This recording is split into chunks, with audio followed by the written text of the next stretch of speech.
अभिवादन स्वीकार कीजिए ब्रजेश मिश्रा का। आप देख रहे हैं द डिबेट। हम बात करेंगे कोरोना वायरस महामारी की और उत्तर प्रदेश में आए सबसे बड़े संकट की। बहनों भाइयों, मुझे बताते हुए आपको बहुत दुख हो रहा है कि उत्तर प्रदेश के ग्रामीण क्षेत्र में हमारे भाई बहन, बेकसूर निर्दोष लोग, जिनको मालूम नहीं है कि कोरोना कितनी खतरनाक तरीके से गांव और ग्रामीण मजरा और पुरवा में फैल चुका है, उसने त्राही त्राही मचा दी है।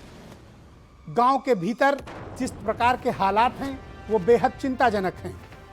आज भारत समाचार के 50 से ज़्यादा रिपोर्टर्स अपने अपने जनपद में गांव का दौरा कर रहे हैं और जिस प्रकार की वो रिपोर्ट्स भेज रहे हैं वो अत्यंत चिंताजनक है। चिंताजनक इस रूप में है क्योंकि गांव में बुखार है, सर्दी खांसी जुकाम है, लोगों की सांस फूल रही है, रात में अच्छे खासे सोए होते हैं और सुबह मरे हुए मिल रहे हैं। ये गांव की ऐसी सच्चाई है जो आपको स्तब्ध कर देगी। तमाम दावों के विपरीत गांव में न तो जांच हो रही है, न चिकित्सकीय सहायता मिल रही है, न गांव में कोई किसी प्रकार का कॉल सेंटर है, न कोई रिलीफ सेंटर है और न गांव गरीब को कोई पूछने वाला है। उनकी सुनवाई नहीं हो रही, उनकी दवाई नहीं हो रही और उनको कोई पूछने वाला भी नहीं है। गांव के हालात बेहद खराब हैं। गोरखपुर से लेकर गाजियाबाद और बांदा से लेकर बहराइच तक और बरेली से लेकर आगरा तक स्थितियां अत्यंत चिंताजनक हैं। आप जिन गांवों का दौरा कर लीजिए, मैं चुनौती के साथ कहता हूं, जिन गांवों का आप दौरा कर लीजिए, वहां पिछले 20 से 25 दिनों के भीतर तमाम ऐसी मौतें हुई हैं जिनको हम बचा सकते थे। ये सामान्य मौतें नहीं हैं, ये प्राकृतिक मौतें नहीं हैं, ये कोरोना से हो रही मौतें हैं। अफसोस की बात यह है कि गांव गरीब को लोगों को पता ही नहीं है कि उन्हें कोरोना हुआ है। जागरूकता के अभाव में वो परिवार को, समाज को, अपने दोस्त और रिश्तेदारों में भी इस वायरस को बांट रहे हैं और इसे रोक पाने में हमारी सरकार नाकाम रही है। मैं इस नाकामी का सबूत दर सबूत आपके सामने प्रस्तुत करूंगा कि उत्तर प्रदेश की सरकार शहरों में मची तबाही के बाद अब गांव को भी नहीं संभाल पा रही है। अब तक का भारत के इतिहास के सबसे खौफनाक दृश्यों में से एक दृश्य आप लोगों ने कल टेलीविजन पे, मोबाइल्स पर देखा होगा कि गंगा नदी में लाशें बहती हुई पाई गई हैं। इतनी बड़ी तादाद में लाशों का जल प्रवाह गंगा नदी में किया गया कि मां गंगे भी चीख उठी। यह पाप है, यह अनर्थ है, यह मानवता पर कलंक है और सरकार की नाकामी का खुला सबूत है कि लोग अपने प्रियजनों की लाश गंगा नदी में फेंकने को मजबूर हैं क्योंकि वो लाशों का अंतिम संस्कार करने की स्थिति में नहीं है। लकड़ियां बहुत महंगी हो गई हैं। जिंदा थे तो इलाज नहीं और मर गए तो इज्जत से अंतिम संस्कार भी नहीं। गाजीपुर, बलिया इसके प्रत्यक्ष उदाहरण हैं। हमीरपुर में यमुना नदी के पास बहती हुई लाशें पाई गई। ये प्रमाण देती हैं कि गांव में हालात कितने खराब हो चुके हैं। क्या इसके बाद भी आपको कोई सबूत चाहिए बहनों भाइयों? ये सबूत, ये लाशें चीख चीख करके कहती नहीं है कि क्या हुआ है? क्या ये बताती नहीं है कि गांवों का सच क्या है? मैं चुनौती से कह रहा हूं कि बुलंदशहर से लेकर बलिया तक गंगा नदी के दोनों तटों पर हर शमशान घाट चेक करा लिया जाए, हालात बेहद भयावह मिलेंगे आपको। गांव में होने वाली मौतों का कोई आंकड़ा सरकार के पास नहीं है। ना टेस्ट हो रहे हैं, ना दवा है, ना इलाज है, ना ऑक्सीजन है और मर गए तो सरकारी रिकॉर्ड में भी लोगों का नाम दर्ज नहीं होगा कि उनकी कोरोना के चलते मृत्यु हुई है। गांव ग्रामीण को लेकर जिस प्रकार के दावे किए जा रहे हैं, गंगा नदी में बहती ये लाशें हुकूमतों पर सवाल खड़े करती हैं कि आप कितने निष्ठुर और नाकाम हैं कि आप अपने प्रदेश के नागरिकों को इज्जत से अंतिम विदाई भी नहीं उपलब्ध करा सकते हैं। इलाज तो दूर की बात है। प्रचार और आत्ममुग्धता में लिप्त लोगों के लिए ये लाशें संदेश हैं। अब जाग जाओ, अब तो होश में आओ और देखो कि गांव का गरीब किस प्रकार से तड़प तड़प कर मर रहा है। उसी तरह से मर रहा है जैसे शहरों में करोड़पति और अरबपति लोग ऑक्सीजन और बेड के अभाव में, दवा के अभाव में, लखनऊ, कानपुर, प्रयागराज, मेरठ, गाजियाबाद में जिन्होंने तड़प तड़प कर दम तोड़ा। याद करो वो दृश्य गाजियाबाद में सड़क पर जलाई जा रही लाशों का।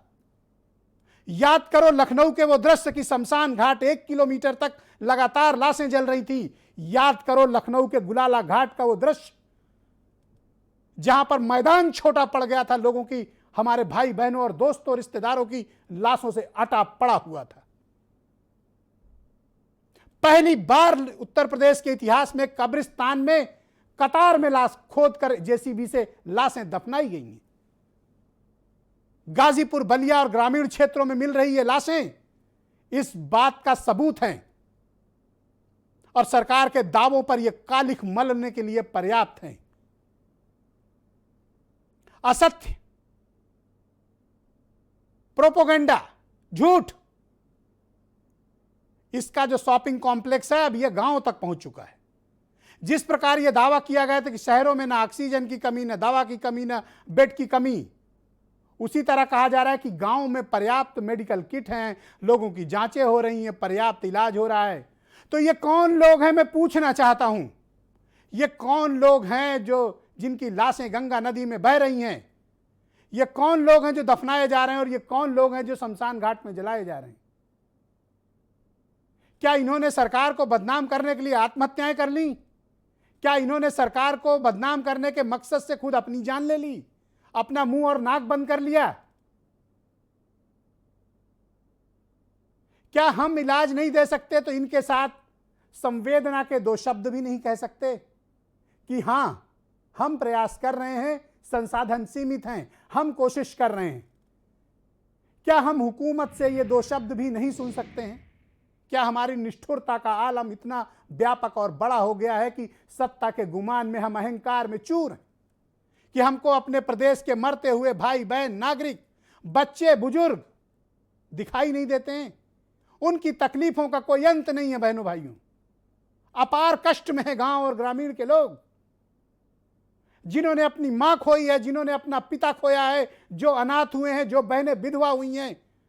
उनकी तकलीफों को वही समझ सकता है जो इस दर्द से गुजरा हुआ हो, जिसने अपने दोस्त खोए, रिश्तेदार खोए हैं, अजीज मित्रों को खोया है, वही ये तकलीफ को समझ सकता है। निष्ठुर और नाकाम लोग कभी नहीं समझ सकते। नाकाम लोगों की पहचान है कि अपनी गलतियों पर पर्दा डालना। सफल लोगों की पहचान है कि गलतियों से सीख कर आगे बढ़ना और समाधान देना। हमें संकट से समाधान की ओर बढ़ना है, ना कि संकट से हमें समस्या की तरफ बढ़ना चाहिए। गांव के हालात दिनों दिन बिगड़ते जा रहे हैं। मैं लगातार 15-20 दिनों से कह रहा हूं, गांव को लखनऊ मत बनने दो। लखनऊ के जिस प्रकार के हालात हुए हैं, इस शहर ने जो भोगा है, जो लखनऊ जैसे शहरों पर बीती है, शायद ही दुनिया के किसी मुल्क के किसी भी शहर ने इस प्रकार की त्रासदी और विपत्ति का एहसास किया हो जो लखनऊ जैसे राजधानी में बैठे लोगों ने महसूस किया है। जिन्हें गुमान था अपनी ताकत का, उनके गुमान चकनाचूर हुआ है। जिन्हें गुमान था कि वो बहुत रिसोर्सफुल और पैसे वाले हैं, उनको मैंने इसी लखनऊ की सड़क पर तड़प कर मरते हुए देखा है। तब भी यह दावा किया जा रहा था कि ना ऑक्सीजन की कमी है, ना दवा की कमी है, ना बेड की कमी है। तो क्यों मर रहे थे लोग? और आज भी हमारे गांव का गरीब क्यों मर रहा है? यह सवाल पूछा जाना चाहिए सरकारों से कि क्या उन्होंने गांव को बेसहारा छोड़ दिया है? क्योंकि गांव के लोगों के पास ना तो इंटरनेट है, अधिकांश लोगों के पास ना सोशल मीडिया पर उनकी आवाज है और ना सेलिब्रिटी उनकी आवाज उठाते हैं। मीडिया के लिए तो गांव जैसी कोई वस्तु लगता है उत्पन्न ही नहीं हुई है। मीडिया भी गांव की खबरों को नजरअंदाज कर रहा है। गांव में तबाही और बर्बादी है बहनों भाइयों, लोग मर रहे हैं।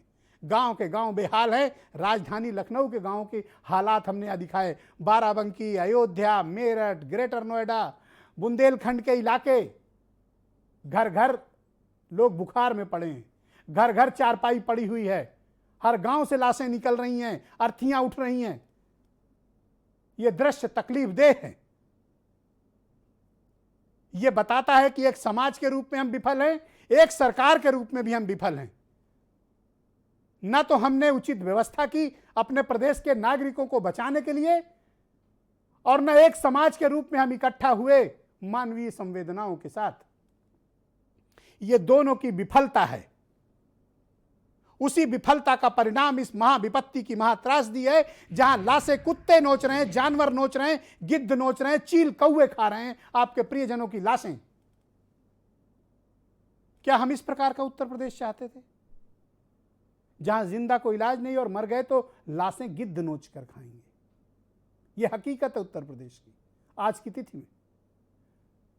आप दावे लाख कोई कर ले, तारीफों के लाख ढिंढोरे पिटवा ले कोई, आत्ममुग्धता में कोई लीन रहे, लेकिन गांव में उठ रही लाशें और विधवा हुई बहनें जवाब मांग रही हैं, अनाथ हुए बच्चे जवाब मांग रहे हैं हुकूमत से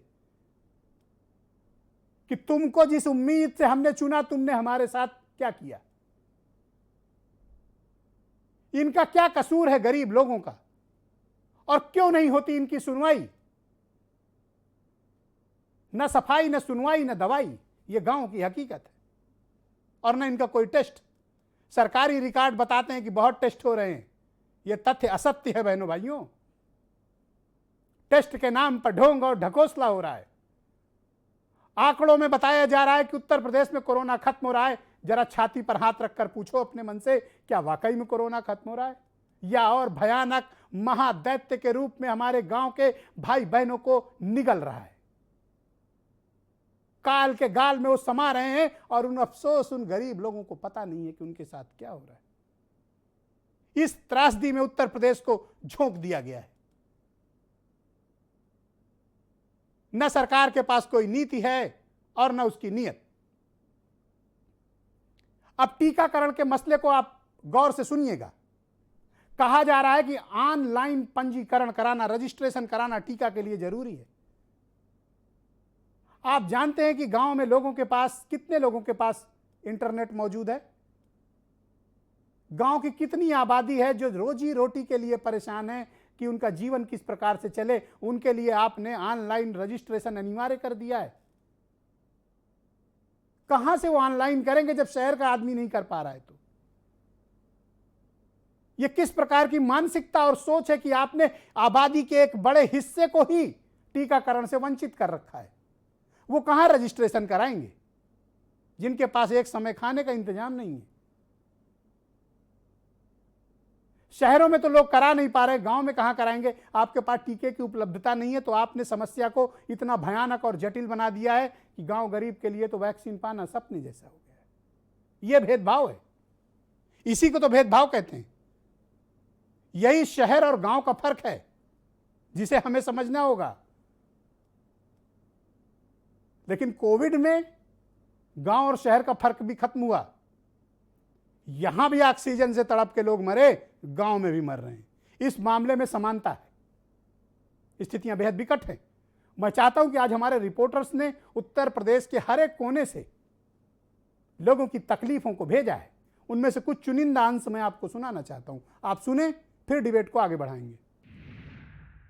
भाभी थी हमारी, पापा मम्मी, 3 लोग। क्या दिक्कत थी उनको? यही जुकाम बुखार था। न कोई डॉक्टर आता है और न कोई कुछ करता है, न कोई दवाई पानी देता है। जांच करने के लिए तो कोई नहीं आया है। और यहाँ बुखार जुकाम से तो पीड़ित हैं बहुत सारे लोग। हर गांव में 10-20 लोग मिलेंगे, 10-20 लोग पीड़ित हैं। हर एक गांव में लगभग 20 से 25 लोग बीमार रहे। और स्वास्थ्य विभाग की बात की जाए तो स्वास्थ्य विभाग यहाँ पर पूरी तरह से मतलब लापरवाही बरत रहा है। कोई भी यहाँ पर कोई भी उनकी टीम नहीं आती है। गाँव में बुखार आ रहे हैं सबके, यहाँ दवाई दर में कुछ मिल नहीं पाओ थे। प्राइवेट जो डॉक्टर है जो है उन्होंने लगे दवाई नहीं है तो क्या करें। अब हम आज तो हमारे तबीयत मान लो ठीक लग रहा है, भाई 3 लड़के हमारे बीमार है। दवाइयाँ ये बताई जाती हैं कि ऊपर से भेजी नहीं जा रही हैं और किसी प्रकार का कोई इलाज नहीं।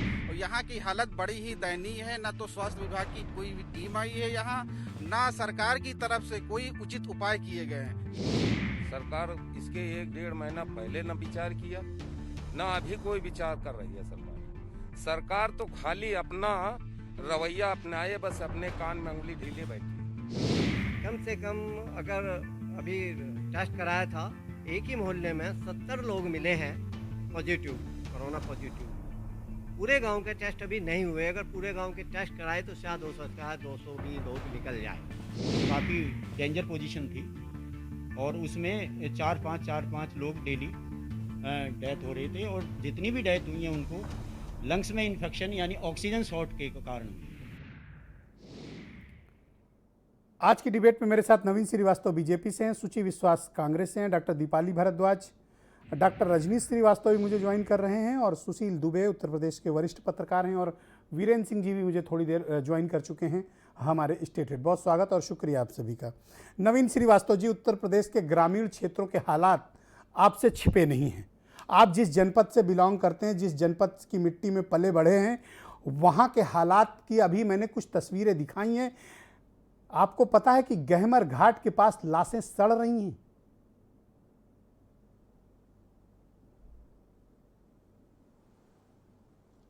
ब्रजेश जी, निश्चित रूप से कल जब ये वहाँ की तस्वीरें सामने आई, गहमर और बिहार का जो बॉर्डर है हमारा चौसा, वहाँ की तस्वीरें आई, वहाँ की डेड बॉडी सामने आई। हमारे यहाँ पहले भी जो अस्वाभाविक मौत होती थी, कम उम्र के लोगों की मौत होती थी, सांप काटने से होती थी या अग्नि से होती थी, तो उनको जल प्रवाह किया जाता था। लेकिन नमामि गंगे योजना जब से शुरू की गई, लोगों को जागरूक किया गया, तो जल प्रवाह कम हो गया था। लेकिन इन शवों को देखे जाने के बाद हमारी टीमें, प्रशासन की टीमें वहाँ गई हैं। हम लगातार यह प्रयास कर रहे हैं कि उनका उचित तरीके से जो है अंतिम संस्कार किया जाए, और यह भी जानकारी दी जाए कि ये कहाँ से आई हैं, कैसे आई हैं। और प्रशासन ने गाजीपुर में जहाँ जहाँ गंगा नदी की धारा का प्रवाह मुड़ता है, वहाँ पर इस प्रकार के शव मिलते हैं, वहाँ पर भी हमने अधिकारियों को लगाया, ताकि ऐसे जो शव उनके परिवार वालों ने चाहे अर्थाभाव के कारण या जिस भी कारण से जी उनका उचित तरीके से अंतिम संस्कार नहीं किया है, उसका सरकार उचित क्या तरीके इसके से बाद अंतिम भी संस्कार कराए। इस वास्तविकता ये चीज़ मैं और इस कहना घिनौने चाहूंगा। सच के बावजूद आपकी पार्टी की सरकार ये कहेगी कि गांव के हालात ठीक हैं और आपकी तारीफ की जानी चाहिए? ब्रजेश जी, मैं कुछ चीज़ों को अभी कहना, मेरी बात पूरी हो चुकी है। आपने बहुत लंबा प्रोमो दिखाया, तो मैं कुछ जवाब देना चाहूँगा। देखिए, कोरोना की दूसरी लहर इतनी घातक होगी, इसका पूर्वानुमान लगाने में सारे विशेषज्ञ भी कहीं न कहीं चूक कर गए। लेकिन सबसे बड़े आबादी वाले राज्य, सीमित संसाधन के बावजूद हमने जो काम किया, मेहनत की, उसका नतीजा है कि संक्रमित होने वाले व्यक्तियों की संख्या में, संक्रमण दर में और मृत्यु दर में भी कमी आई है। लेकिन मैं देख रहा हूं लगातार हमारे विपक्ष के लोग ये कह रहे हैं, कुछ हमारे मीडिया के भी मित्र कह रहे हैं कि आंकड़े छुपाए जा रहे हैं। साहब, मैं तो अनुरोध करूंगा, आप सबसे बड़े उत्तर प्रदेश के प्रभावशाली चैनल के सबसे प्रभावशाली पत्रकार हैं, आपके चैनल ने बहुत सारी घटनाएं दिखाई लखनऊ में और अन्य जगहों पर, शमशान में दुर्भाग्यपूर्ण जो घटनाएं थी, जो सैकड़ों की संख्या में चिताएं जल रही थी, या लखनऊ में अस्पतालों में ऑक्सीजन की कमी थी। लेकिन क्या बेहतर नहीं होता ब्रजेश जी कि आज क्या स्थितियों में सुधार हुआ वह भी दिखाया जाता? गांव की स्थितियां में दिक्कत आई है, इसको हम स्वीकार कर रहे हैं, और इसीलिए मुख्यमंत्री योगी आदित्यनाथ जी ने 5 मई से विशेष ट्रेसिंग का अभियान शुरू किया था। उसकी अवधि बढ़ा के 20 तारीख तक कर दी गई है। हमारी 97,000 राजस्व गांव में क्विक रिस्पांस टीमें, जो हमारी निगरानी समितियां हैं, और स्वास्थ्य विभाग के हमारे जो कर्मचारी हैं, वह लगातार जा रहे हैं। कुछ जगह पे नहीं पहुंच पाए होंगे जहां के आपने तस्वीरें दिखाई, लेकिन लगातार जा रहे हैं, इसीलिए 20 तारीख तक रखा गया है। मैं आपको बताना चाहूंगा कि 1,71,000 लोग संक्रमित पाए गए, जिनको होम आइसोलेट किया गया है। उनको सारी जो मेडिकल किट जो सरकार अपने प्रदेश के नागरिकों को होम आइसोलेशन में ऑक्सीजन उपलब्ध न करा पा रही हो, आज भी जब आप मेरे साथ डिबेट कर रहे हैं, इस क्षण इसी सेकंड तक उत्तर प्रदेश में ऑक्सीजन के लिए परमिट राज लागू है, और आप बता रहे हैं कि आपने होम आइसोलेशन करके लोगों को ठीक किया है। ब्रजेश जी, आप मेरी बात जरा पूरी हो जाने दें। मैंने कहा कि जो लोग कम संक्रमित हैं उनको होम आइसोलेट किया जा रहा है, और जो थोड़ा गंभीर हैं उनको प्रत्येक सीएचसी पर हमने 20 कोविड बेड की व्यवस्था की है। और चूंकि इतनी जल्दी वहां पर वेंटिलेटर की सुविधा नहीं उपलब्ध कराई जा सकती है, इसलिए हमने ऑक्सीजन कंसंट्रेटर की व्यवस्था हर सीएचसी पर की है, और जहां छूट गया वहां भी लगातार हम कोशिश कर रहे हैं, उनको हम ठीक कर रहे हैं। अभी आपने कोई ऑक्सीजन कंसंट्रेटर परचेज नहीं किए हैं, अभी आप टेंडर भी नहीं कर पाए ठीक से। आप भेजने की बात तो दूर की है, कोई कंसंट्रेटर नहीं खरीदा गया यूपी में। नहीं, आपकी जानकारी के लिए बता दूं मेरी बात का, और अभी आपने आज शायद पता चला कि आज टेंडर फ्लोट किया गया है।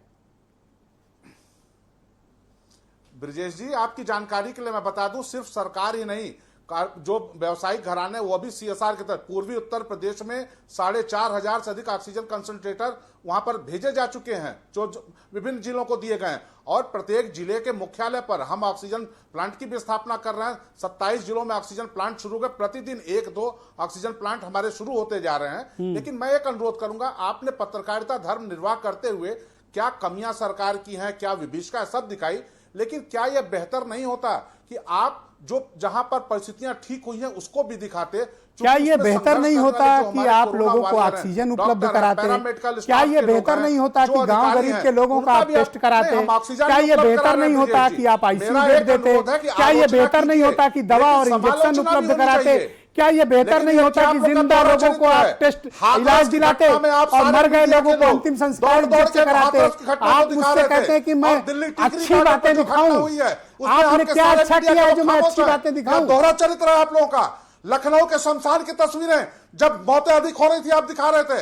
आज अगर हमारे गांव के लोग मर रहे हैं तो क्या मैं हाथ में पट्टी भर लूं? आपने दिखाया, लेकिन आज स्थितियां बेहतर हुई तो आपको क्यों नहीं दिखा रहे? आप क्या गांव की तस्वीर न दिखाऊं? वो दिखाइए।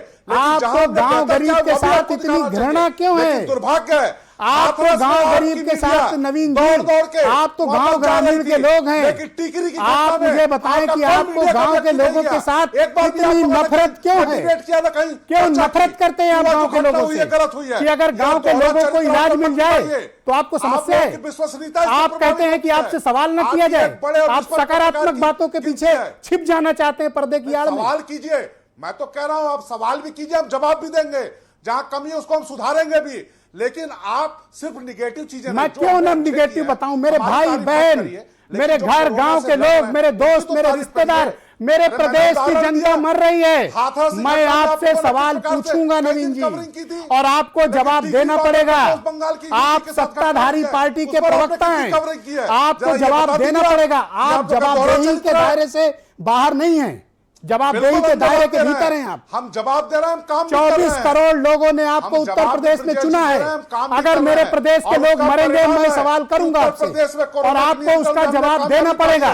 लेकिन वो ये आपका दायित्व है। आप हमारे ऊपर आरोप लगाएंगे, लेकिन आप अगर हमारे प्रदेश के लोग मरेंगे मैं एक नहीं 1000 आरोप आप पर लगाऊंगा। लेकिन आज स्थितियां सुधर गई हैं। कहां सुधर रही है? आपके अपने जनपद में लोग मर रहे हैं, लाशें मिल रही हैं, आप कह रहे हैं कि स्थितियां ठीक हैं। अरे मैं पट्टी बांध लूं? क्या मुझे आप शुतुरमुर्ग समझते हैं कि मैं जाके रेत में सिर छुपा लूं? ओके, सुचि विश्वास मेरे साथ सम्मिलित हो चुकी हैं, कांग्रेस की प्रवक्ता। एक सेकंड रुकिए, आप दूसरों से बात करने दीजिए ना, तसल्ली। ओके सुचि जी, नवीन जी बता रहे हैं कि एकदम ठीक है और स्थितियां बहुत अच्छी हैं, इनकी आलोचना मत करो, मत पूछो कि गांव में लोग क्यों मर रहे हैं। बड़ा ही दिखता है। मानवता को कलंकित करने वाली जो निर्लज ये तस्वीरें हैं, और उसके बाद आप लोगों की बातचीत के आधार पर वर्ल्ड हेल्थ ऑर्गेनाइजेशन की प्रशंसा को अभी भी मीडिया मैनेजमेंट और हेडलाइन के माध्यम से भुना रहे हैं। मुझे लगता है कि संवेदनशीलता भारतीय जनता पार्टी के पूरी तरह समाप्त हो चुकी है। यदि किसी ने जरा भी मनुष्यता या मानवता हो, किसी भी दल का सदस्य हो, तो ये बहती हुई लाशों को इग्नोर नहीं कर सकता। और सरकार ने विगत 14 महीने में इस बात की जिम्मेदारी नहीं ली। पीएम केयर में फंड, सीएम केयर में फंड, इंटरनेशनल मॉनिटरी ऑर्गेनाइजेशन से फंड लिया, एशियन डेवलपमेंट बैंक से फंड लिया, वर्ल्ड बैंक से फंड लिया, और इस बिलियंस ऑफ रुपी से पावर एब्जॉर्प्शन यूनिट जो लगाना था, जिसमें मात्र 200 करोड़ रुपए का खर्च था, 8 महीने बाद उसका टेंडर फ्लोट हुआ और सिर्फ 33 सेकंड पर वो यूनिट लग पाए। और जो ये लगातार लोग मर रहे हैं, ये पैंडेमिक है, कोरोना से मौतें नहीं, ये प्रशासनिक हत्याएं हैं। जब योगी जी को प्रदेश की जनता की चिंता करनी थी तो वो बंगाल में एंटी रोमियो स्पॉट बना रहे थे। जब देश को एक परिपक्व नेतृत्व की आवश्यकता थी तो गौ गोबर गोमूत्र काली थाली घंटी दिया कर रहे थे। ये क्यों चाहते हैं कि इनको केवल सकारात्मक बातें करो, गांव में मर रहे लोगों की बातें मत करो, लखनऊ सुधर गया है ये दिखाइए, बता रहे हैं। सिर्फ ये पूछ लीजिए। एक सेकंड रुकिए, आपकी बारी में वो नहीं बोली थी। इतना सामान्य शिष्टाचार होना चाहिए कि आप दूसरों की बात सुने। नवीन जी, मैं आपके माध्यम से पूछना चाहता हूं। बताइए, एक सेकंड। हाँ सुचि जी कंप्लीट करें। हाँ आपने पूछ लिया, आप मत टोका टाकी करें, आपके वक्त भी किसी ने टोका टाकी नहीं की थी। सुचि जी कंप्लीट करें। सरकार ने अपनी जिम्मेदारियों को एक प्रशासनिक हमें नेतृत्व की आवश्यकता थी, तो सरकार ने ध्यान नहीं दिया था, जबकि पूरे देश और प्रदेश में अराजक पैदा हो गई है, सर्कस की तरह देश को चला रहे हैं। इनके तो मैं कहूंगी कि जाहिलियत अपने चरम पर है। देश को नेतृत्व की आवश्यकता थी, टीम 11 में एक भी महामारी विशेषज्ञ नहीं था, तो क्या किस प्रकार की फर्जी बैठकें हो रही थी? अगर सरकार ने तैयारी डगरिया में अभी मुख्यमंत्री जी जाते हैं और ऑरेंज कलर के बलून को लगे हुए हैं और वो फीता काटकर ओपीडी का उद्घाटन करते हैं। कहीं पर विश्राम स्थल संयोजन से श्रीमान धन्यवाद मैडम, शुक्रिया। कहीं पर इवेंट हो रहा है कि लाश के वास्ते गाड़ी है और पीपीई किट पहनकर उसके साथ फोटो खिंचा रहे हैं। धन्यवाद। सुशील दुबे जी मुझे ज्वाइन कर चुके हैं उत्तर। बहुत धन्यवाद मैडम, बहुत शुक्रिया आपका, धन्यवाद। सुशील दुबे उत्तर प्रदेश के बहुत ही जाने माने पत्रकार हैं। दुबे जी, आपने कभी इस तरह का कारुणिक, मार्मिक, रुदन वाला दृश्य देखा जब गांव के लोग अपने प्रियजनों की लाशें इस प्रकार से जल प्रवाह करके फेंकने को मजबूर हों? जिस प्रदेश में जिंदा को इलाज नहीं और मरे तो इज्जत से अंतिम संस्कार नहीं, ऐसे दृश्य आपने कभी अपने जीवन काल में देखा? ब्रजेश जी, पहले तो ज़रूरी नहीं होता है कि कोई विशेष कपड़े पहनकर ही सत्य महंत हो। टाई और सूट वाला आदमी भी महंत हो सकता है अगर वो मानवता को इतने दर्दनाक तरीके से, इतने अंदर गहराई से महसूस करता है। इसलिए मैं भारत समाचार के इस मठ में आके अपने आप को बड़ा गौरवान्वित महसूस कर रहा हूँ। आपका आभार। और ब्रजेश जी, अभी एक सज्जन ने कहा कि उत्तर प्रदेश, आप देश के सबसे विश्वसनीय समाचार चैनल हैं, ये आम आवाज़ है। मैं एक बात से अपनी बात शुरू करूंगा कि ब्रजेश जी, राजा बोला रात है, टीम 11 बोली रात है, भक्त बोले रात है, चमचे बोले रात है। ये सुबह सुबह की बात है। अब ब्रजेश जी, अगर बीजेपी के प्रवक्ता जी, मेरे पूज्य प्रवक्ता जी आदरणीय महंत जी के प्रतिनिधि ये कहें कि सांप से काटा हुआ व्यक्ति नदी में बहाया जा रहा है, तो या तो नमामि गंगे योजना फेल हो रही है, वो मैसेज फेल हो रहा है, या ये पुरानी रूढ़वादी वाली कौन सी बात कर रहे हैं कि लाश को गंगा नदी में हम फेंक रहे हैं, उसको हम जस्टिफाई कर रहे हैं, बजाय हम दर्द में हम उत्तेजित हो रहे हैं। आपके इस मार्मिक प्रश्नों का कोई जवाब नहीं है। हम केवल राजनीतिक लवादा और मास्क पहने हुए, राजनीतिक पहने हुए। मूल बात क्या है जो अभी आपने, इन्होंने कहा बहुत लंबा आपने वो भाषण दिया, नहीं दिया आपने। एक उत्तर प्रदेश की जो आपके 52 लोगों ने जो आज वो किया है, जो आज गांव जाके जो दर्द देखा है, आपने वो दर्द व्यक्त किया है। सबको तो आप यहाँ नहीं ला सकते थे, 52 अपने पत्रकारों को, तो वो दर्द आपने व्यक्त किया, वो उनको भाई साहब को भाषण लग रहा है। सबसे बड़ी बात क्या है कि अगर सत्ताधारी व्यक्ति अपनी आलोचना न सुन पाए और वो इस महामारी में, इस आपदा में, तो अब भाई उसको यही कह सकते हैं कि राजा बोला रात है, मंत्री बोला रात है, सुबह सुबह की बात है। और बाकी ब्रजेश जी, हम एक बात से बात शुरू करते हैं। नवीन जी बता दें, आज जैसे कहा में कभी एक घंटी बजती है 2 बजे किसी के घर में, तो आदमी एक ज़माने में 100 नंबर डायल करता था विश्वास के साथ, 100 नंबर। आज नवीन जी से लेके, टीम 11 से लेकर और किसी बड़े लीडर से लेके, किसी विधायक एमपी से लेके, वो दावे से बता दे कि अगर अचानक रात में पता चल जाए कि मुझे कोरोना हुआ है तो किस नंबर पे फ़ोन करेगा, किस अस्पताल में फ़ोन करेगा, किस डॉक्टर को फ़ोन करेगा और किस सिस्टम को फ़ोन करेगा। बहुत ऊंची बात आपने कही, बिल्कुल सही। एक नाम बता दे, उस मेरे मन की बात। मैं मिश्रा जी, मैं आपसे सहमत हूँ। मैं देश में 4 लोगों को सुनता हूँ, रवीश जी को, सुधीर जी को, आपको, बीरन जी को। इसके अलावा मैं टीवी में देखता हूँ, सुनता हूँ। ब्रजेश जी, ये आपकी तारीफ नहीं है। पता नहीं आप इतना लोड लेके, इतना दर्द लेके कैसी चैनल चला रहे हैं। इतने दिक्कतों के बाद भी आप कैसे चैनल चला रहे हैं। मैं तो आपको महंत मानता हूँ, संत मानता हूँ, योगी मानता हूँ, आपको शंकराचार्य मानता हूँ, आपको, आप कलम के शंकराचार्य हो। मैं ये कोई तारीफ नहीं है। मैं भी एक बात इसलिए कह रहा हूँ कि मैं पिछले कई साल से चैनल देख रहा हूँ, अपने घर में बैठता हूँ, देखता हूँ आपको। एक एक दर्द, इतना दर्द, और इस दर्द के बाद भी किसी को चिंता नहीं। आदमी कुतर्क कर रहा है आपसे। आदमी कह रहा है कि सांप से एक काटा होगा। क्या सांप, इतने सांप आ गए देश में, राजनीतिक सांप पैदा हो गए कि वो नदी, पूरी नदी की नदी सांपों से कांटे से भरी जा रही है। ये इसलिए हो रहा है ब्रजेश जी कि क्या हम संवेदना भी नहीं रख सकते? नहीं, ये ब्रजेश जी इसलिए हो रहा है। एक सेकंड नवीन जी प्लीज। ब्रजेश जी, नवीन जी आप मेरी बात प्लीज, उत्तेजित मत हो नवीन जी, उत्तेजित मत होइए। ब्रजेश जी, उत्तेजित मत होइए नवीन जी, खाली इतना बता दें, डायल 100 के तरीके से एक अस्पताल, एक नंबर बता दें। मैंने स्पष्ट कहा है कि पहले गांव ऐसा में होता ब्रजेश था जी कि गांव जो क्या अस्वाभाविक था? मौतें आपने होती थी, कहा गांव उनका जल प्रवाह पहले होता गांव था। सामाजिक और होते नमामि थे, गंगे अब योजना गांव के बाद राजनीतिक हो गए उसमें हैं। कमी आ गई है। पहले ये भी गांव मैंने में देखा है। सब लोग लेकिन मिलकर आपने वो काम सुना करते नहीं। थे। गांव में क्योंकि लकड़ी आपके नहीं है, ऊपर गांव में हाथ गोबर पे नहीं है, चश्मा गांव में लगाया ना, उपले नहीं है, वो चश्मा हम तो मैं नहीं कहाँ उतार करेंगे? सकता हूं। फेंकेंगे तो है ये आप लाश। जिस तरीके से बहस बात जिसके कर रहे घर हैं। में गमी हो अगर गई, आप जिसके मेरी घर का बातों को परिजन सुन मर लीजिए गया है, दोबारा, उसके पास और कोई फिर अपनी साधन बात नहीं। कहिए। दुबे जी नवीन जी, नवीन जी, नवीन जी, नवीन जी, आप खटिया पर और ट्राली पर लदी हुई, आप खटिया पर ट्राली पर लदी हुई एम्बुलेंस नहीं देख रहे हैं? आप खटिया पर ट्राली पर लदी हुई एम्बुलेंस नहीं देख रहे हैं? आप साइकिल पे, आदमी साइकिल पे रस्सी बांध के लाश को ले जा रहा है, वो आप नहीं देख रहे हैं? लेकिन आप लगातार एक तरफा बात जो कर रहे हैं वो गलत कर रहे हैं। आप एक तरफा आप एक नंबर बता दीजिए। आप नवीन जी एक नंबर बता, आप बीजेपी के प्रवक्ता हैं, आप बीजेपी के प्रवक्ता हैं, घायल 100 की तरीके से एक नंबर बता दीजिए, एक डॉक्टर बता दीजिए, एक अस्पताल बता दीजिए जहां पर आदमी तुरंत जाके भर्ती हो जाए। अस्पताल, एक नंबर, एक डॉक्टर। हमारे इस डायरी में नवीन जी 50 नंबर लिख के हेल्पलाइनों के। अब हमें इतना एमबीए किए हुए हैं, मुझे याद नहीं रहता हम किस नंबर को मिलाएं। सुशील दुबे जी, अगर आपको नंबर नहीं पता है तो नोट कर लीजिए। 104 नंबर, 108 नंबर, 104 नंबर, 50 नंबर अखबारों में आ चुके हैं। 50 नंबर जो मेरी डायरी में लिखे हुए हैं। आप बताइए कल को कालाबाजारी हो रही हो, आप बताइए नवीन जी, मैं आपसे एक निवेदन करता हूं, नवीन जी मैं निवेदन करता हूं आपसे, आप बताइए, आप सड़क पे जा रहे हैं और कालाबाजारी गैस की हो रही है, आप किस नंबर पर तत्काल फोन करेंगे? आप बताइए। कालाबाजारी 112 नंबर पर फोन करके कितने कालाबाजारी हमने गिरफ्तारी की है? 112 पे कितना लोड डालेंगे आप? 112 पर कितना लोड डालेंगे आप? अच्छा, इस विषय को आगे बढ़ाते हैं। थैंक यू, शुक्रिया, धन्यवाद। ओके, एक सेकेंड रुकिए।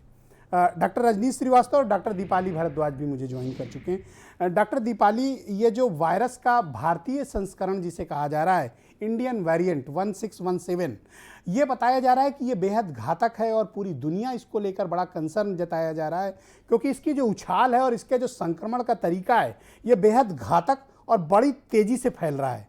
इस वायरस के बारे में आप लोगों के पास किस प्रकार की जानकारी है?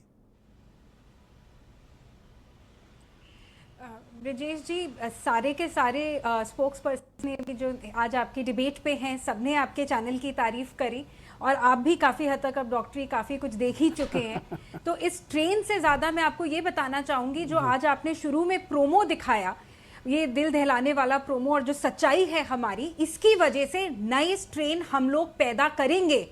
भारत देश में नए स्ट्रेन और आएंगे। अभी तो एयर ट्रांसमिशन शुरू हो गया है, कल को वाटर ट्रांसमिशन भी होगा, फूड ट्रांसमिशन होगा, ये फूड चेन में भी जाएगा हम लोगों की वजह से।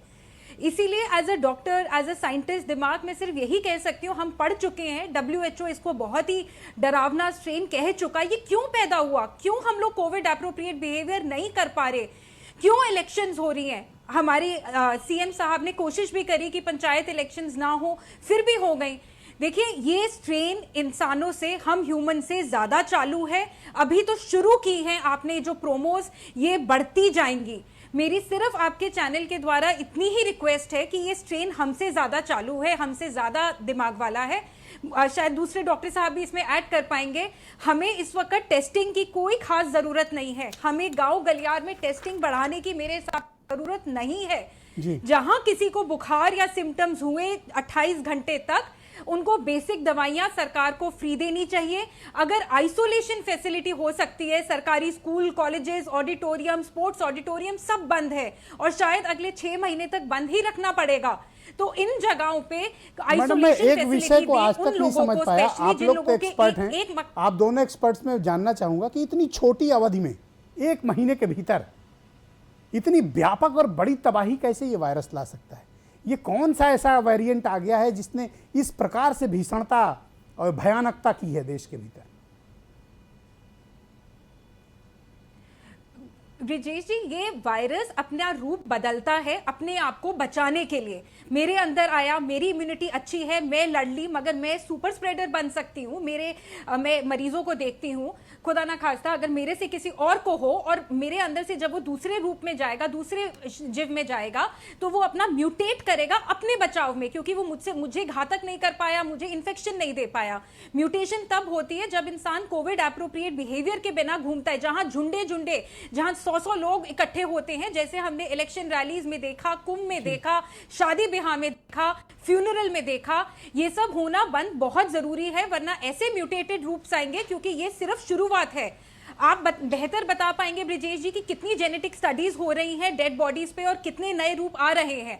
मुझे इसकी जानकारी नहीं है, मगर अभी सिर्फ एक ही स्ट्रेन आगे आया है। भगवान करे और स्ट्रेन ना आगे आए और हम इंसान एटलीस्ट अभी तक जो जर्मनी की रिपोर्ट है वो बताती है कि जो इंडियन वायरस का ये म्यूटेंट है, इंडियन म्यूटेंट वेरिएंट है, ये 17 देशों तक पहुंच चुका है। अब ये कितने म्यूटेंट होंगे और इसके कितने वेरिएंट होंगे, इसकी अभी स्टडी नहीं है। ये बात बहुत चिंताजनक है। डॉक्टर रजनी श्रीवास्तव मेदांता हॉस्पिटल के बहुत ही जाने माने चिकित्सक हैं, मुझे इस डिबेट में ज्वाइन कर चुके हैं। डॉक्टर श्रीवास्तव, ये अलग अलग किस्म के मामलों में मैंने देखा है कि उछाल जो है वो बड़ी भयानक आई। जैसे उत्तर प्रदेश के शहरों में आपने देखा जैसे कोई तबाही की, बर्बादी की कोई सुनामी आई हो अचानक से, और शहर के शहर उजाड़ के ले गई। अब वो गांव की तरफ गई हुई है। ये अचानक इतनी ताकतवर कैसे कोई वेरिएंट हो सकता है, ये क्या है? ये देखिए, इसमें कई फैक्टर्स इन्वॉल्व थे। जैसा कि एक डॉक्टर दीपाली जी ने बोला कि नया स्ट्रेन तो था ही ये, जो कि थोड़ा ज़्यादा इन्फेक्टिव है और थोड़ा ज़्यादा कॉन्टेजियस से तेज़ी से फैल रहा है या ज़्यादा कॉम्प्लिकेशन प्रोड्यूस कर रहा है। पर साथ ही साथ इसमें कुछ जिम्मेदारी हमारी भी, हम भी कॉम्प्लेसेंट हो गए थे। जो फर्स्ट वेव में इतना ज़्यादा मॉर्टेलिटी नहीं हुई, लोग बीच में कोरोना को लेके काफ़ी नॉर्मल हो गए थे कि अब ये कोरोना तो चलता है करके। साथ में कई सारे त्यौहार बीच में, होली और ईद, ये सब त्यौहार भी आए, बहुत सारे चुनाव होने लगे, तो जो कोविड अप्रोप्रिएट बिहेवियर है वो निश्चित रूप से पूरी तरह फॉलो नहीं हो पाया। दूसरी चीज़, सरकार और समाज दोनों, जी, सरकार समाज दोनों। दूसरी चीज़, निश्चित रूप से कोई भी इस चीज़ के लिए प्रिपेयर्ड नहीं था। हम लोग एकदम इस चीज़ को एंटिसिपेट नहीं कर पाए और इसकी तैयारी नहीं कर पाए, निश्चित रूप से सच्चाई है। मे भी सरकार ने और डॉक्टर्स ने, किसी ने। आपके पास तो गांव से किस प्रकार की जानकारियां उपलब्ध हो पा रही? गांव में हालात कैसे? गांव से कई न्यूज़ आ रही, चूँकि जैसा कि गांव में टेस्टिंग नहीं हो पा रही ज़्यादा, तो गांव में ऐसे गांव के लोग आपका हॉस्पिटल अफोर्ड नहीं कर सकते। जी, पर लोगों से पता चल रहा है कि गांव में बहुत सारे लोग, क्योंकि बहुत सारे हमारे कर्मचारी हैं जो कि गांव के बैकग्राउंड के, उनके फैमिली लोगों में फीवर तो आ रहा है और कुछ मॉर्टेलिटीज़ भी हो रही है, तो निश्चित रूप से गाँव तक पहुँच तो चुका है वायरस, इसमें कोई शक नहीं। तो अभी हमें तत्काल किन चीज़ों पर ध्यान देने की आवश्यकता है डॉक्टर रजनी? हम इसको कंटेन देखिए दो ही तरह से कर सकते हैं। पहला है वैक्सीनेशन कवरेज, जो हमारे पास दो ही हथियार हैं। वैक्सीनेशन कवरेज हमें बढ़ाना होगा। अनफॉर्चुनेटली इतनी प्रचुर मात्रा में वैक्सीन उपलब्ध नहीं है। सरकार इसके लिए प्रयास कर रही है, स्पुतनिक को ले आई है और भी बहुत सारे वैक्सीन के लिए बात चल रही है। तो यूनिवर्सल वैक्सीनेशन कवरेज एटलीस्ट 70-80% जब तक नहीं हो सकेगा, हम इसको कंटेन नहीं कर सकेंगे। और दूसरा, कोविड अप्रोप्रिएट बिहेवियर्स, कि हमें अगर सिम्टम्स आ रहे हैं तो हम अपने आप को आइसोलेट करें और तुरंत जल्दी ट्रीटमेंट शुरू करें। मास्क, सैनिटाइजर और सोशल डिस्टेंसिंग का पालन करें। यही दो ही हथियार है हमारे पास जिससे हम इस वेव को कंटेन कर सकते हैं और अगली वेव को आने से रोक सकते हैं। ओके, नवीन श्रीवास्तव जी, आपके पास क्या तैयारियां हैं? एक तो अगली लहर से निपटने के लिए, और दूसरा गांव, ग्रामीण, मजरा और पूर्वा के लोगों को बचाने के लिए। देखिए ब्रिजेश जी, अभी डॉक्टर रजनीश ने बहुत अच्छी बात कही कि दो ही चीजें हमारे पास हैं, एक तो वैक्सीनेशन और दूसरा एप्रोप्रिएट बिहेवियर। लेकिन बड़ा दुर्भाग्य है, मैं आज राजनीतिक आरोप प्रत्यारोप नहीं लगाना चाहता हूं, लेकिन ये भारत के हमारे वैज्ञानिकों की उपलब्धि थी कि हमने 2 स्वदेशी वैक्सीन बनाई और वैक्सीनेशन शुरू किया। लेकिन देश के 2 जिम्मेदार राजनेताओं ने, एक देश की सबसे पुरानी पार्टी के नेता ने और उनके कुछ लोगों ने, और जहां उत्तर प्रदेश में हम बैठे हैं पूर्व मुख्यमंत्री और उनके पार्टी के एक नए नवेले एमएलसी ने तो यहां तक कहा कि इस वैक्सीन को लगवाने से लोग नपुंसक हो जाएंगे। तो जनता को इस प्रकार से गुमराह मत करिए। और ब्रजेश जी, जैसे छोटे छोटे फंक्शन है, जन्मदिन है, उसकी बधाइयां और तस्वीरें सोशल मीडिया में और मीडिया में लोग बड़े नेता चलाते हैं जिनकी एक अच्छी फैन फॉलोइंग है, मैं उनसे हाथ जोड़ के अनुरोध करूंगा, राजनीति का समय नहीं है, आप भी वैक्सीन लगवाइए, स्वदेशी वैक्सीन लगवाइए, तस्वीरें उसको डालिए, लोगों को जागरूक करिए। आपकी भी फैन फॉलोइंग है, लोगों में जागरूकता और वैक्सीनेशन के लिए, क्योंकि इससे बड़ा कोई हथियार नहीं है। दूसरा, एप्रोप्रिएट बिहेवियर के लिए, गांव की बात हुई, गांव के लिए मैंने बताया, कुछ जगहों पर आपके जो संवाददाता गए थे, संभव है कि वहां पर अभी डॉक्टर्स की टीम नहीं पहुंची होगी, स्वास्थ्य विभाग की टीमें नहीं पहुंची होंगी, लेकिन हमने 5 दिन के अभियान को बढ़ा के 20 दिन का इसीलिए किया है कि हम हर घर तक दस्तक दे के पहुंचे और सबका हम टेस्ट करें, जिसको आवश्यकता हो उसको मेडिकल किट भी हम उपलब्ध करा रहे हैं। गांव में जो प्राइमरी स्कूल हैं, जो बंद सार्वजनिक स्थल हैं, वहां पर आइसोलेशन के, चूंकि गांव में इतने बड़े घर नहीं होते हैं कि किसी एक कमरे में आप किसी को आइसोलेट कर दें और बाकी परिवार के सदस्य रह लें, तो इसके लिए सार्वजनिक स्थानों की हमें आवश्यकता है, वो भी हम कर रहे हैं। और CSC PSC पर भी हम जो कुछ कर सकते हैं वो बेहतर करने का प्रयास कर रहे हैं। मेरा सिर्फ इतना अनुरोध है कि जो अच्छी चीजें हो रही हैं उसकी तारीफ होनी चाहिए, जो कमियां हैं वो सामने लाई जा रही हैं, हम उसको दूर करने का प्रयास कर रहे हैं। लेकिन वैक्सीन को लेके मेरी अनुरोध है, ये आपसे अनुरोध है, आपका सबसे सर्वश्रेष्ठ चैनल है कि इसके लिए जागरूक करने के लिए भी एक दिन कार्यक्रम, और विपक्ष के अपने मित्रों से अनुरोध है कि आपने ठीक है किसी समय में कुछ कह दिया होगा, लेकिन स्वीकार कर सुधार करने में विश्वास रखिए। आपसे गलती होगी वैक्सीन के क्या ये सुझाव आप अपनी सरकार को भी देना चाहेंगे कि आपसे गलती हुई है, स्वीकार कीजिए और आगे बेहतर प्रबंध करिए? एक बात और, बिल्कुल हम तो स्वीकार करके सुधार कर रहे हैं। जो आपके मित्र वीरेंद्र सिंह जी आ गए हैं डिबेट में, मैं चाहता हूं वीरेंद्र जी के लोग हों, हमारे विपक्ष के लोग हों, नहीं, हम सबका नैतिक दायित्व है कि अपने राज्य के लोगों को बचाएं। भाई वीरेंद्र जी धन्यवाद। 1 सेकंड रुकिएगा, वीरेंद्र जी आ गए, मैं दूंगा टाइम आपको, अंत में टाइम दे दूंगा आपको। एक मिनट कह लूं मैं? अच्छा कह लीजिए, बोलिए। अच्छा ठीक, बोलिए। मैं ये कहना चाहता हूं कि देखिए, कंफ्यूजन किसी प्रकार का नहीं होना चाहिए। कांग्रेस शासित राज्यों के मुख्यमंत्री चाहते हैं कि वैक्सीनेशन का डिसेंट्रलाइजेशन हो, विकेंद्रीकरण हो, और कांग्रेस की अध्यक्ष हम लोग उत्तर प्रदेश के बारे में बात कर रहे हैं, इस प्रकार की जहां लोग मर रहे हैं, आप कांग्रेस और डिसेंट्रलाइजेशन। ओके वीरेंद्र जी, क्या हालात हैं उत्तर प्रदेश में गांव ग्रामीण क्षेत्रों के? आपने अपने रिपोर्टर्स को भेजा हुआ है गांव के क्षेत्रों में, 50 से ज़्यादा आपके रिपोर्टर्स गांव की तरफ निकले हुए हैं। एक तो उन सबसे कहिएगा कि वो अपना विशेष एहतियात बरतें, ध्यान दें। दूसरा, किस प्रकार की रिपोर्ट आज उन्होंने आपको दी है? देखिए, गाँव में तो हालत ये है कि माँ बाप भाई बहन पूरा घर साफ हो जा रहा है, लोग मर रहे हैं, सच्चाई है। अब पैरासीटामॉल, ऑक्सीमीटर, इन सब की कमियां हैं, वहाँ लोगों को मिल ही नहीं पा रहा है, और जो मिल रहा है वो महंगे दाम पर है। तो शहर जैसी सुविधाएं तो गांव में कभी रही ही नहीं है, ना हॉस्पिटल है, ना इतने मेडिकल स्टोर हैं, ना इतनी जांच के उपकरण हैं। तो स्वाभाविक है कि जो PSC CSC हैं वहाँ पर लिमिटेड बेड हैं और लोगों को दवा दे के वापस कर दिया जाता है, जो सरकार के पास उपलब्ध होगी उस समय वही देंगे लोग।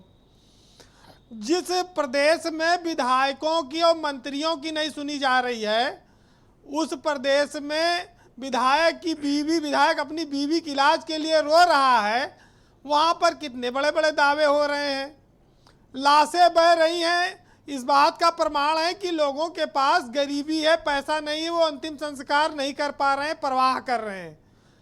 कितना दुखद है। हिंदू धर्म में शायद इसको ऐसे बुरा दिन तो कोई होगा नहीं। सरकारें इसको अपना कोई दर्द नहीं मानती, आलोचना नहीं सुनती हैं। अच्छा, अभी बड़ा झगड़ा हो रहा था, हमारे सुशील दुबे जी भी बोल रहे थे, नवीन जी भी बोल रहे थे। तो ब्रजेश जी, हम इस बात का हमने बुरा नहीं माना, क्योंकि लॉकडाउन है, जहाँ पर ब्रजेश जी बाहर चलता था, अब उन लोगों के जीवन में बिम्बार आ गया है, और जहाँ स्कॉच थी अब वहाँ स्कॉच ब्राइट आ गया, जिसको घिसने से बर्तन बहुत चमक जाता है। तो अब घर में बैठ के आदमी ये सब कर रहा है, तो स्वाभाविक है कि थोड़ा बहुत गुस्सा, लड़ाई झगड़ा तो करेगा ही बाहर आके। तो हमारे मित्र नवीन जी को भी ये सब सामना करना पड़ सकता है, रहा होगा, और उनकी मैं स्थिति समझ सकता हूँ, और वो मेरी शुभकामनाएं हैं। नवीन जी ने एक बहुत अच्छी बात और कही कि भाई हम कंसंट्रेटर और CSR फंड की मदद से पूर्वांचल के कई जिलों में गाजीपुर, बनारस, गोरखपुर तक, काशी से लेके लड़ रहे हैं। लेकिन उनको अरविंद शर्मा की भी तारीफ करनी चाहिए कि ये प्रधानमंत्री जी के निर्देश पर उन्होंने मोर्चा संभाला है, और अरविंद शर्मा पूर्वांचल के 20 जिलों के इस समय प्रभारी हैं, और गरीबों की मदद के लिए बड़े बड़े दानदाताओं से वो अनुरोध कर रहे हैं जी। ये भी एक बहुत अच्छी चीज है। बीजेपी के ही नेता हैं, वो भी MLC हैं, और वो कर रहे हैं प्रधानमंत्री के सीधे निर्देश पर। आज एक और चमत्कार हुआ, उस पर भी राय आनी चाहिए। 4 साल में राजनाथ सिंह को रिसीव करने के लिए मुख्यमंत्री योगी आदित्यनाथ एयरपोर्ट पे गए, पहली बार हुआ। बहुत कम देखा जाता है कि वो राजनाथ सिंह के कार्यक्रमों में जाते थे। ये बड़े चमत्कार हो रहे हैं, क्या कोई संकेत है या इतनी उदारता अचानक राजनीति में कहां से पैदा हो गई? शायद इस पर नवीन जी और कुछ बोलेंगे तो स्थिति साफ होगी। इस पर तो वो कुछ बोलना पसंद नहीं करेंगे, मैं एडवांस में बता दूंगा आपको। भाई देखिए, हम तो ये कहते हैं कि एंजॉय करने का कोई मौका मत छोड़िए, क्योंकि इससे आप एंजियोग्राफी से बचे रहेंगे। तो एंजॉय से एंजॉयग्राफी है जी। और सियासत में तमाम बातें, संकेत, हवा चलती है, उसका लोग अपने हिसाब से आकलन करते हैं। अब भाई इस सरकार ने ये मान लिया है कि हमारी वाहवाही करो। अगर जागरूकता फैलाओगे, जागरूकता को सरकार आलोचना मानती है, तो वो एसपी सिंह की तरह मुकदमे पे मुकदमा ठोकेगी आपके ऊपर। सूर्य प्रताप सिंह पूर्व आईएएस हैं, वो कौन सा क्राइम कर रहे हैं? अगर मुझे लगता है कुछ दिनों में वो गैंगस्टर घोषित हो जाएंगे, 4 मुकदमे तो हो गए हैं। आज एक आईएएस अधिकारी अगर जागरूकता फैलाता है तो सरकार उसे अपनी आलोचना मानती है। जागरूकता और आलोचना में कितना अंतर है, लेकिन अब पता नहीं क्या कारण है, कौन से अधिकारी ऐसे हैं। भाई वाहवाही सुनते रहिए, लोग मरे तब भी। माना कि पंचायत चुनाव कोर्ट के दबाव में हुआ, लेकिन आज गांवों में जब लाशें उठ रही हैं, बीजेपी ने पूरी ताकत से लड़ा।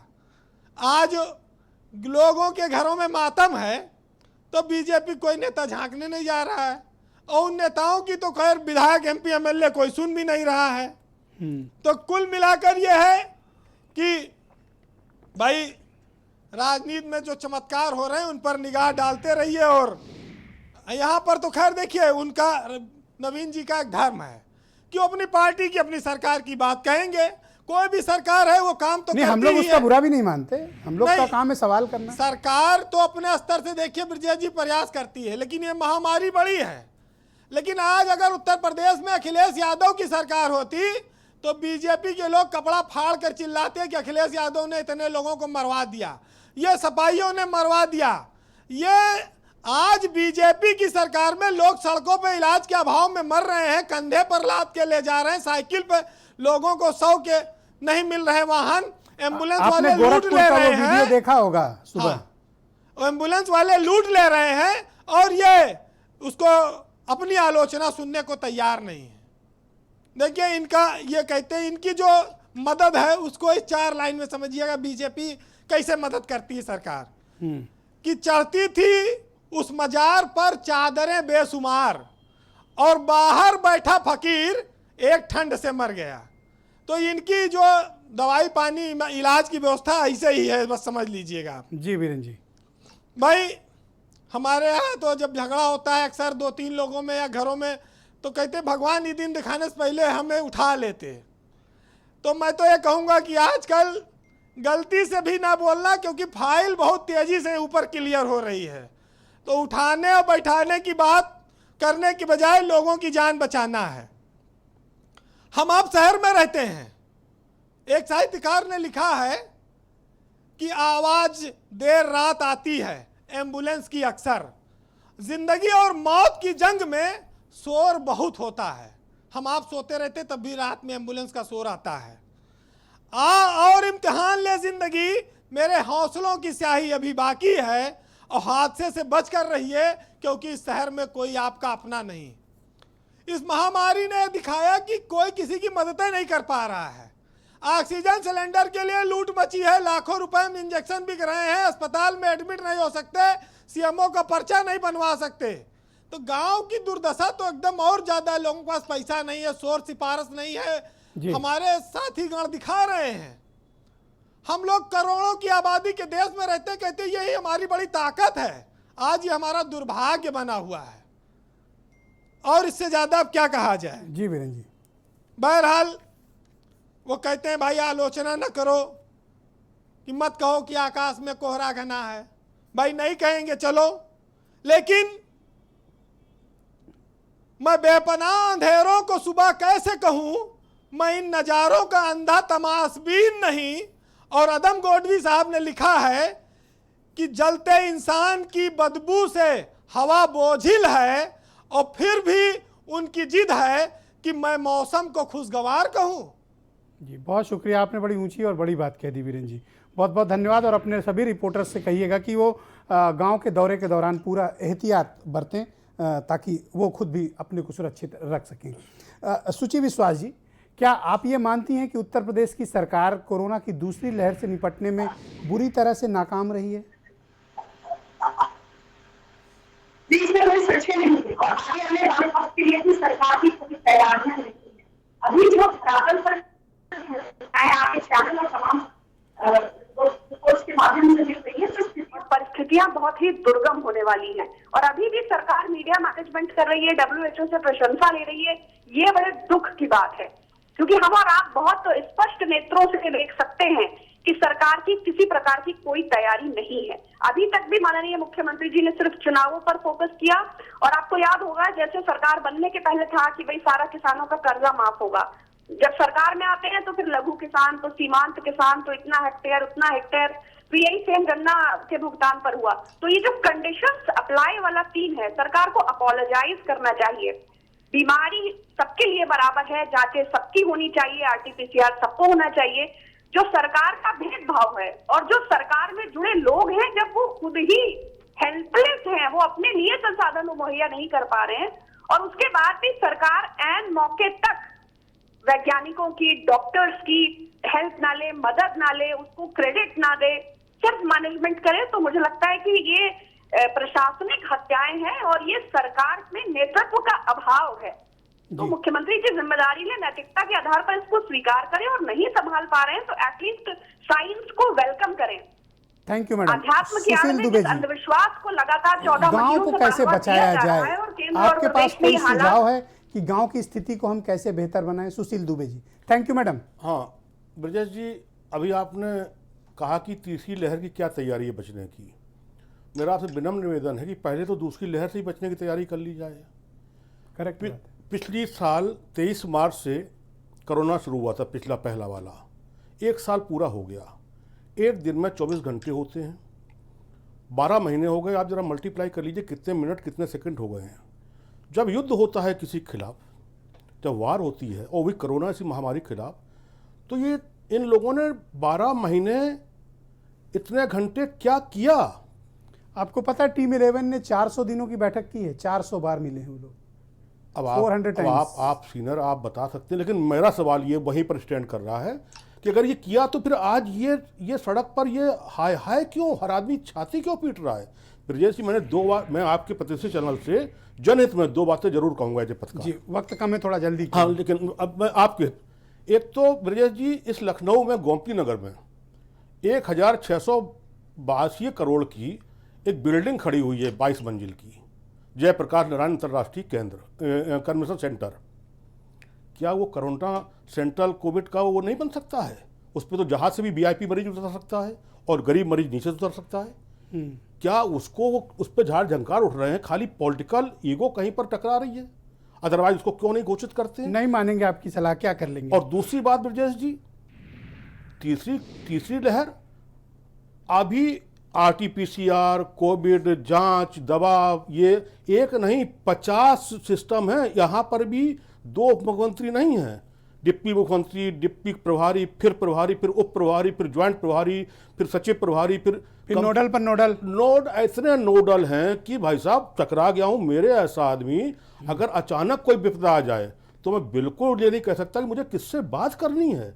कोई फोन उठता नहीं है, कोई कहीं पर कोई सुनता है नहीं। अच्छा, आप कर क्या लेंगे? वक्त का अभाव है, आप मुझे फोन करिएगा, ईश्वर न करे कोई परेशानी। ब्रजेश जी, आपको क्या फोन करें? आप तो खुद ही किस कदर उत्तर प्रदेश की, अगर आपका, मैं आपकी सेवा में हाजिर हूं ब्रजेश जी, 10% भी सरकार आपकी सुन ले, 10%, तो ये रोना गाना छाती। मुझे सरकार की फिक्र नहीं है, अपने प्रदेश के 24 करोड़ भाई बहनों की, ब्रजेश जी, इसी फिक्र पे तो आप उन लोगों की जो मेरे प्रदेश के नागरिक हैं उनकी फिक्र। मैंने ब्रजेश जी इसी फिक्र पे तो आपको संत कहा है। और शुक्रिया आपका। अपनी जनता ने डॉक्टर दीपाली, हम गांव को कैसे बचाएं? आप कोई सुझाव उत्तर प्रदेश की सरकार को दे सकते हैं? ब्रजेश जी, आखिर अखबार क्यों होते हैं, पत्रकार क्यों होते हैं? कलम क्यों होती है, सत्ता क्यों होती है, मुख्यमंत्री ना क्यों सुने होते हैं? कोई, हमें इसका फिक्र नहीं, हम जनता को तो सुनाएं। नहीं, इसीलिए तो होते हैं कि आप जो ये रचनात्मक सुझाव दे रहे हैं, जो दर्द दिखा रहे हैं, उसको आपसे समझे, शेयर करें, बात करें। अरे इतने सुझाव न दीजिए, नवीन भाई गुस्सा हो जाएंगे। Okay, Naveen doctor Deepali ji please go ahead. स्वागत है। Madam please go ahead. हाँ विजय जी, 2-3 सुझाव मेरे मन में हैं। एक, हमारे देश में सिर्फ 2 ही कंपनी से, 2 ही फैक्ट्री से वैक्सीन निकल रही है। मेरी जानकारी में 20 से 21 फैक्ट्रीज हैं शायद जो वैक्सीन बना सकती हैं। कुछ ऐसी फैक्ट्रीज हैं जिनके पास BSL-4 है। तो इमरजेंसी यूज के लिए फॉर्मूला को ओपन करना चाहिए, तुरंत वैक्सीन बनानी चाहिए। दूसरा, सीएम साहब को जो ग्लोबल टेंडर में वैक्सीन मंगा रहे हैं, क्योंकि देखिए दामोदर सीएम साहब भी बहुत बहुत कष्ट में हैं, बहुत कोशिश कर रहे हैं हमारे शहर प्रदेश के लिए। तो जिन लोगों की इनकम टैक्स रिटर्न 1 करोड़ से ज्यादा है, उनको 10 गुना पे करना चाहिए वैक्सीन की कॉस्ट पे, ताकि गांव के लोगों को फ्री में वैक्सीन मिल पाए, ताकि सरकार के ऊपर भी ज्यादा प्रेशर ना हो। तीसरी चीज, जो मेडिकल किट में जहां पे किसी को फीवर, जुकाम और ये जो सिम्टम्स शुरू हो गए हैं कोरोना के, जो हमें पता है कि कोरोना में जा रहे हैं, मगर 18 साल से बड़े और 60 साल से नीचे के जो लोग हैं, मतलब जो comparatively healthy young adult age group में आ जाएंगे, 60 से नीचे, कोमॉर्बिडिटीज ना हो, उनको आइवरमेक्टिन 3 दिन के लिए लगातार मिलनी चाहिए। क्योंकि जहां लोग टेस्ट क्या कराते हैं, आप रिकमेंड करती हैं कि आइवरमेक्टिन को हम गांव-गांव, घर-घर लोगों तक पहुंचा दे सरकार, फ्री ऑफ कॉस्ट? बिल्कुल पहुंचा दे आज तक के। और एक वो, और एक जो आर्सेनिक एल्बम जो होम्योपैथिक दवाई है, क्योंकि हम देख चुके हैं आर्सेनिक एल्बम का कोई साइड इफेक्ट नहीं है। जिनको डायबिटीज हो या कोई और बीमारी हो, या यंग एडल्ट बच्चे हो कि खुद अपने आप आइवरमेक्टिन ना खा ले, उनमें आर्सेनिक एल्बम मिलनी चाहिए। तो एडल्ट्स हैं, उन्हें आइवरमेक्टिन 3 दिन लगातार मिलनी ही चाहिए। और दूसरी, हाइजीन की जानकारी जरूर फैलाएं। ओके, डॉक्टर रजनीश, आप भी क्या सुझाव देना चाहेंगे कि हम गांव के अपने लोगों को कैसे बचाएं, क्योंकि वहां संसाधन के नाम पर क्या है आप बेहतर जानते हैं। जी, निश्चित रूप से संसाधनों को तो और बेटर करना पड़ेगा, क्योंकि हमें दोनों लेवल पर प्रयास करने पड़ेंगे, प्रिवेंशन और ट्रीटमेंट दोनों में। प्रिवेंशन के लिए लोगों को जागरूक और करने की आवश्यकता है, और साथ साथ ट्रीटमेंट पॉइंट ऑफ व्यू से निश्चित रूप से अगर हमें कुछ मेकशिफ्ट अस्पताल बनाने पे, जैसे स्कूल इस समय खाली पड़े हुए हैं, उनको एक टेम्परेरी हॉस्पिटल्स में हम कन्वर्ट कर सकते हैं। कुछ डॉक्टर्स जो अगर सिटीज़ में लोड कम हो रहा है, जैसे दूसरे शहरों में कम है, तो वहाँ से हम लोग ट्रांसफ़र कर सकते हैं। तो कुछ ना कुछ व्यवस्थाएं तो करनी पड़ेंगी, बोथ प्रिवेंशन और ट्रीटमेंट दोनों के लिए। बहुत बहुत शुक्रिया, आप सभी का बहुत बहुत धन्यवाद कि इस विशेष परिचर्चा का आप सब हिस्सा बने और अपने बेहतरीन सुझाव और बयान आप सबने प्रस्तुत किए। बहनों भाइयों, अपना ध्यान रखिए, विशेष तौर पर मेरे ग्रामीण क्षेत्र के मेरे भाई बहन, बच्चों और बुजुर्गों, माताओं और बहनों, मेरा आपसे करबद्ध प्रार्थना है, निवेदन है, कृपया अपने घरों पे रहिए, मास्क लगाइए, बिल्कुल मत निकलिए, वक्त ठीक नहीं है, हालात बेहद ख़राब हैं, बाहर बिल्कुल इलाज नहीं है, और आपको कुछ हो गया तो ईश्वर न करे आपके लिए इलाज की स्थितियाँ क्या हैं आप बेहतर देख रहे हैं। लिहाजा घरों के भीतर रहें और कोविड प्रोटोकॉल का पालन करें। बहुत बहुत शुक्रिया, धन्यवाद, नमस्कार और अपना ध्यान रखें।